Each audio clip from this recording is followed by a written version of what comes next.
This show is sponsored by idealworkspace.com, which promotes a healthier way of working through their adjustable standing desk. Check out their latest smart adjustable standing desk at altizen.com, ALTIZEN.com.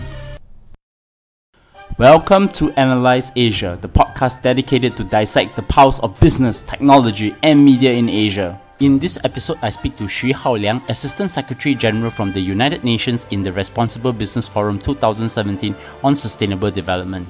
We discuss the key goals for Asia Pacific and how to align the different stakeholders and measure their impact and success. Hi Haoliang. Hi, how are you, Bernard? I'm well. Thank you so much for taking this interview off your busy schedule. It's my pleasure.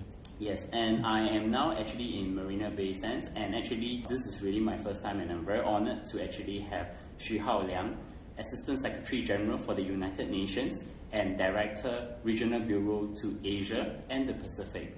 And it's actually because there's a Responsible Business Forum, and you all want to talk about the Sustainable Development Goals with UN and business and different stakeholders from government agencies and NGOs as well. So I want to start to first talk to you to get to know you better. How did you start your career? My first education was in China, actually, was in engineering. I graduated from Tongji University with a major in bridge engineering. Later on, I went to the United States to re-educate myself. I got degrees in management science and also in international relations. So I did a lot of internships during my studies, and one of these internships turned into a short-term position at the UN. And then that's how I started. It took me many years to establish myself, but now it's over 20 years I've been working for the UN. So specifically across your career in UN, what have you done before you get to your current position? Yeah, I started at a very junior level, right? And I worked my way up over the last 22, 23 years. And initially, I worked in the field, in the country offices. In fact, half my career was in the field assignments. I worked in Kazakhstan, twice. First as a junior officer, later as a UN representative. I also worked in Iran, in East Timor, and in Pakistan as UNDP deputies. And later on, I went to New York. I did my stints as the Deputy Director, Regional Director for Europe and the Commonwealth of Independent States, the former Soviet Union, and then became the Director of UNDP for Asia and the Pacific. So that's what I've done. It's interesting, right, because you've been on the field, you see the first-hand what are some of the most interesting issues, and I think some of these regions are pretty difficult, and you came from Shanghai, China, from what I understand, before we have this interview. I guess one thing I want to learn is, throughout your career journey, what are the interesting lessons you can share with my audience? No, I think it's very interesting. This is a very important question, I think, for people from Asia, right? Because Asian people try to work very hard, right? Don't talk a lot, and just wait for bosses to recognize them. But I think that's actually, not going to work, in an organization such as the UN, whose organizational culture is Western. It's quite Anglo-Saxon in that sense. So as Asians, I think it's very important, first, you clearly need to work hard, right? You need to establish a good, professional reputation, right? But at the same time, you need to understand the organizational culture, that you need to let people know your capabilities, right? What you can do and what you have achieved, in your different positions. And that means really speak out, right? When an opportunity presents itself. And also you need to network. And in Chinese we say you cannot ask for Buddha's help once you need Buddha's help, right? It's the same thing, right? You need to build a network. And also I think the lesson learned is that you have to build a network of all kind of colleagues, your supervisor, your peers, and your subordinates. You cannot just only try to build a good relationship with your bosses, right? That's not good enough. It's not going to work. So many lessons: work hard, network, and speak out. That's pretty good advice for, I think, Asians out there, because we don't tend to express ourselves very well, and I think moving on with us actually being more and more educated, I think this is something that we will eventually evolve towards. But today I want to talk about something much more really interesting. I think it's regarding the Sustainable Development Goals and the United Nations role into helping to shape these goals and getting different stakeholders to be involved. I think what I want to basically start off by saying, I'm sure everyone of my listeners know what the United Nations are. I just want to ask, the first question is, can you introduce the United Nations current coverage in Asia and the Pacific? And what's your role and coverage as the Assistant Secretary General to the UN? Sure, thank you. I'm working for an organization called the United Nations Development Program, and in short, the UNDP. Right? It's the UN's largest development organization, and we cover 36 countries in Asia Pacific. We have 25 field offices in different countries. Some of them cover multi-country presence. In addition to UNDP, the UN development system as such, has many other agencies. Some are well known, such as UNICEF, UNESCO, WHO, right? And some others. Right? Our work focuses on promoting agenda of sustainable development. Right? That is really, nobody should be left behind in terms of, in poverty, in a marginalized situation, right? Living in a condition that's environmentally not sustainable, and so forth. So I think this is essentially what we try to achieve, working with governments, with private business, with NGOs, and with academia and so forth. Right? There's this way of thinking about sustainable development. I mean, I probably know John Elkington's model of the triple bottom line, and I'm sure that there are a lot of different other models of sustainable development. I just want to get, because you're on the ground, you deal with the real issues and you talk to the real stakeholders that are involved in the issue. How do you define sustainable development from your perspective? In fact, the governments of the world, the membership of the United Nations, made a very good definition of this in 2015 through what's called Sustainable Development Goals. There are 17 such goals. But in language that we can understand, I would say that can be categorized into 5 P's. One is for people, okay? A set of goals that address the well-being of people, right? Such as health, education, right? Inequality, gender equality, and so forth, right? So this is about people's well-being. And then another set is about prosperity, right? The economic growth, right? The sustainable consumption, and some of the fundamental economic growth issues that are critical for the well-being of people, right? So this is about prosperity, right? And then you also have a set of goals about the planet, right? The planet, so the environment goals, climate change, biodiversity, and a lot of issues that go into this set of goals, okay? And then you also, and some other issues that I didn't mention but are important, are urbanization, for example. People understand urbanization is a big trend, right? That goes into the issue of prosperity, right? Consumption and so forth. Another set of issues related to peace. There's so many conflicts that are really, hurting people today, right? Have root causes in lack of development, for example, right? The poor governance, the corruption, right? The lack of care by officials, for their citizens and so forth. So a lot of these kind of issues are dealt with, as under the rubric of peace. Then the final P is about partnerships to achieve the 17 goals, right? And there are 169 sub-goals, right? So no governments can do this alone, right? So the partnership is about working together, the whole society, the donors, the developing country governments, right? The private sector and the public sector, and so forth. So we need to work together. So these are the 5 P's that define sort of the framework for sustainable development today. So that's interesting. Right. And since we are in the Responsible Business Forum, right, I want to ask a little bit deeper. Right. What kind of problems are the people within this conference are trying to tackle within Asia? I mean, we talk about poverty, right? Bringing the unbanked online. We can talk about water, the access to clean water, sanitation, I think, right, and also prosperity, you mentioned it, and of course dealing with war, with the recent issues that are happening in Myanmar, for example. What are the key problems that you all try to address, but in a more specific way in Asia?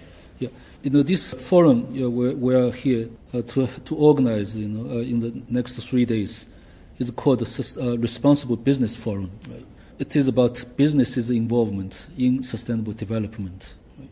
It is about engaging private sector and business in general to participate and contribute to the achievement of the sustainable development goals. Right? And what do we mean by that? And typically, when we talk about the business, okay, we know they are creating jobs, right? They are, paying taxes, and they are doing corporate social responsibilities. But what we are saying is that, together with our partners, is that the private sector engagement in sustainable development can go deeper. We, for example, not only should focus on CSR activities, which means business helping with communities with access to water, sanitation, right, and micro business and so forth.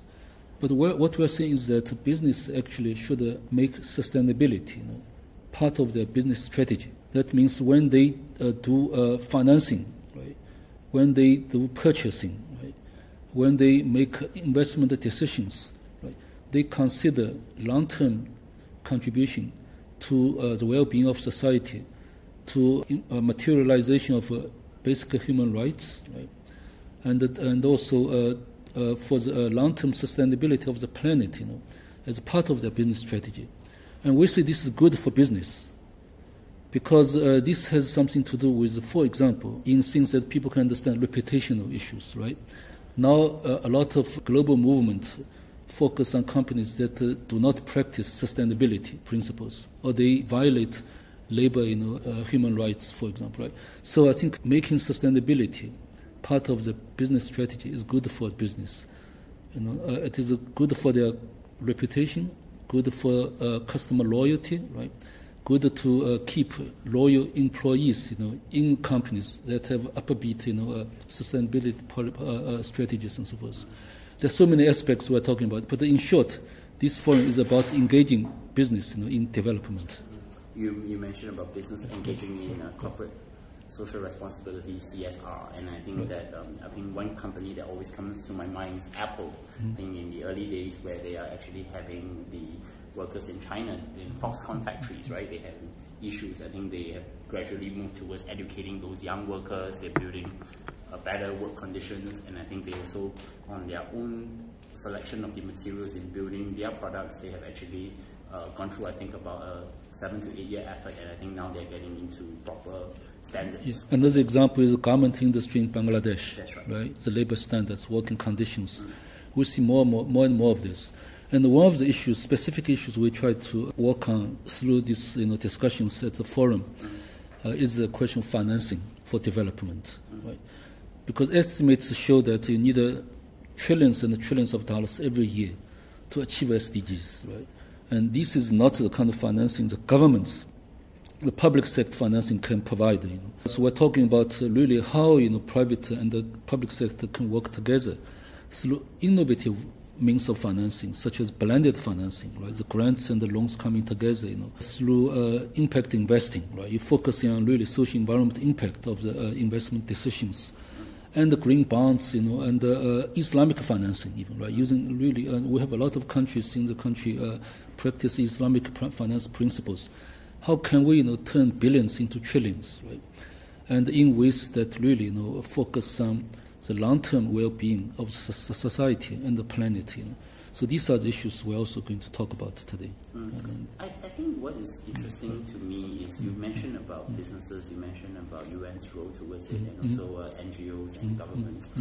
I guess one interesting question I want to ask is, how do we actually align these different stakeholders? Because I think it's like, for example, tackling poverty is a pretty complicated issue, right? There are different perspectives to that. How do you get the different stakeholders within this forum to actually say, okay, this is how we're going to set the goal, this is how we're going to make sure that all of your interests are aligned, for example? No, it's a very good question. I think, as I said earlier, to achieve this agenda of sustainable development, you need a partnership.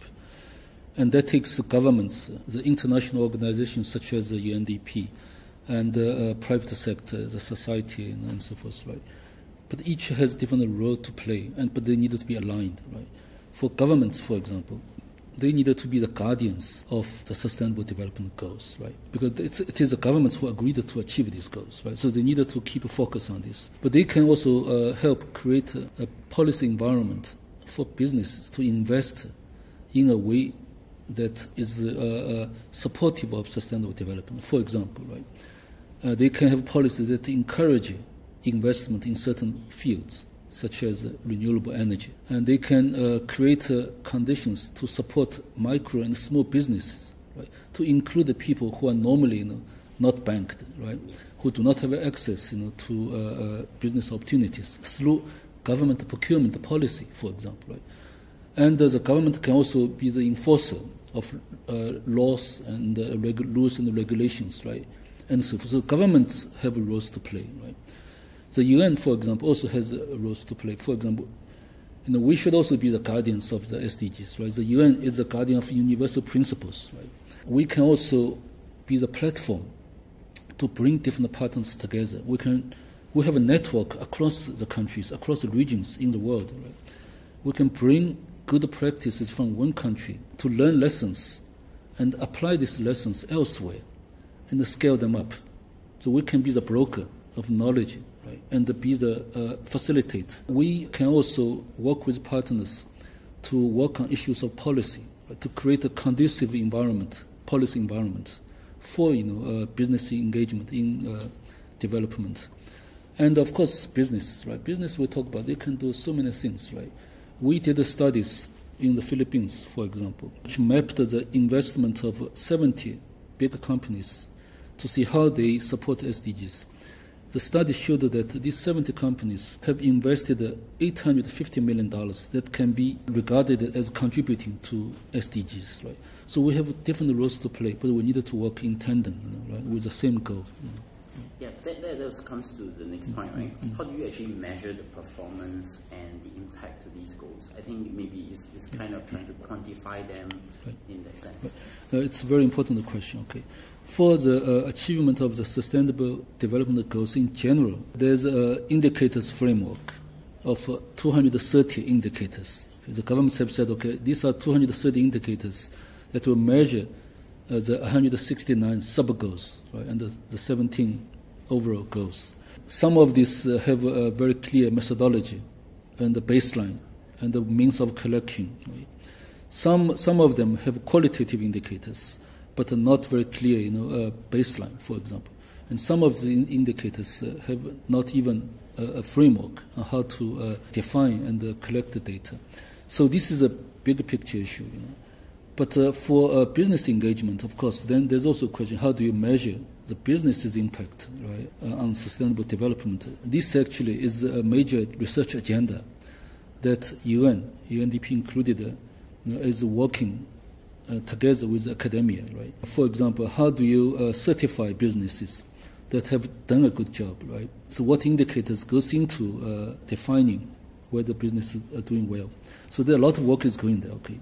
For example, Singapore, I think, stock exchange is going to make sustainability reporting a mandatory requirement for companies that are listed on the stock exchange, for example. So that will force all of us to think about, okay, what is the measure of success, right, for business engagement in sustainable development. So I don't have a definitive answer, but a lot of people will talk about this in this forum. There are specific discussions about it. And so let's keep an eye on this. I thought I just had one more question. Sure, How please. do you see the role of technology in helping you to deal with these sustainable goals? Do you see it more positive, or do you see that maybe there needs to be more caution to put technology to use with these goals? I think we are generally very optimistic about the role of technology in development. I think the recent experience of development have shown that technology has been a multiplier and a facilitator of solutions. There are worries about the impact of technology to marginalize certain groups of people. But overall, I think it has been very positive. You see countries so-called leapfrog, right? The stages of development in terms of mobile technology, for example. Right? Many countries skipped the fixed telephone set to go to mobile, right? And in terms of energy, many countries now still don't have access to energy, right? So I think in Asia Pacific, there's 1 billion people who do not have access to sustainable energy, right? In principle, so you have opportunity to skip the grid because the investment of a normal grid is very expensive, right? In harder to reach area, you cannot go there. You have renewable solutions that can, offer, a solution. So I think there's so many aspects that are positive, but there are worries, right? For example, displacement of people by artificial intelligence, by robots, right? So, but again, experience have shown that these disruptive technologies create new opportunities. So I think we needed to look at this again in totality. I guess in a more holistic way, in the way you're thinking about it as well. I just have one last question before we go. Sure. Where do you see the development of these sustainable development goals go in the next 2 to 3 years? Where do you think the direction would be heading? Is it more towards thinking about tackling prosperity, tackling and bringing unbanked, or trying to build better environment, or even could be climate change as well to the agenda? Yeah, I think where things will go, will be influenced tremendously by what we're seeing in the world, okay? And people are thinking very deeply now about what's going wrong with the world, right? We have unprecedented number of people, living as refugees, 65 million people, right? We have more than 200 million people who do not have jobs, right? We have billions of people today who do not have access to energy, to clean water and sanitation, right? And we see the rising of violent extremism, right, in different countries, in different regions, right? So people are asking, okay, when the world, economy has developed significantly, we have seen unprecedented level of prosperity, right? We have seen unprecedented decline of extreme poverty across the board, right? But we also see rising inequality, and all these phenomena are described. So why, right? So I think people are asking these questions, and people see, sustainable development, right? That is really a more equitable, right? More inclusive development, right? As a way of solving some of these, difficult challenges. So what I see is that there will be more and more consensus about the issue of inclusion, about the need for sustainability for the future generations. Okay, I will see more convergence on resilience, building resilience to deal with the shocks that we're facing, whether it's man-made or it is natural disasters. So that's what I see. Really inclusiveness, sustainability, and also resilience. So I'm going to come to the closing, and thank you for your insights, Hao Liang. Right. Can you recommend, in closing, I want to ask 2 questions. Can you recommend a book, podcast, or something that helped you in your work or personal life? Right. I don't know. I think I have not really read a lot of books, ashamedly, But I've been reading a couple of books recently, not about my work, but about life, I would say. We're all from Asia, how do we deal with education of children, right? It's something that's always on my mind. I have a very young son, who I think is quite talented, but also quite rebellious, right? So how do you deal with that, right? Because from Asian parents' point of view, we want children to listen to us. Why cannot just listen to me, right? I have the wisdom. I know what's good for you, right? But the children have minds of their own, right? And they have their own personality, So how do we understand them and channel their, energy, right, to the positive growth? I think something that I pay attention to, just because of my own situation, right? And I'm traveling a lot. I'm not at home, so I'm very worried about his growth, right? So and I can see that forcing him to listen to me won't work. So that's why I'm studying. So you're actually reading a book on educating our children. So how to deal with the gifted and talented, children. There are quite a few books in this field. That's interesting. Right. Well, in the same line of thinking about education, I thought that there is a pretty interesting topic to think about as well. I would probably ask my last question. Sure. How do my audience find you? I am present, on social media. I have a Twitter account. I also have a Weibo account, and I'm on Weixin networks, of course, right? Yes. WeChat, right? Networks, And but the UNDP itself, in Asia Pacific, we have a very strong media and social media presence, Facebook, Instagram, and Twitter, of course. And for this Responsible Business Forum, there's a specific Twitter handle called responsible_biz. So you can, your audience can really find us, on social media quite easily. Sure, and I'll put that onto it. You can find me at Bernard Leong or at bernardleong.com, or you can subscribe to us at Analyze Asia, ANALYSE Asia. You can find us on iTunes, Stitcher, SoundCloud, Acast, TuneIn, and of course Google Play in the US market. If you have any feedback from me, tweet to me, and of course, if possible, give us a 5-star rating on iTunes, and that will help us to be discovered easily, or recommend us with a star on Overcast. Thank you. Most importantly, Hao Liang, thank you so much for giving me this time and having this interesting conversation with you. It's my pleasure. Very nice talking to you. Great. Thank you.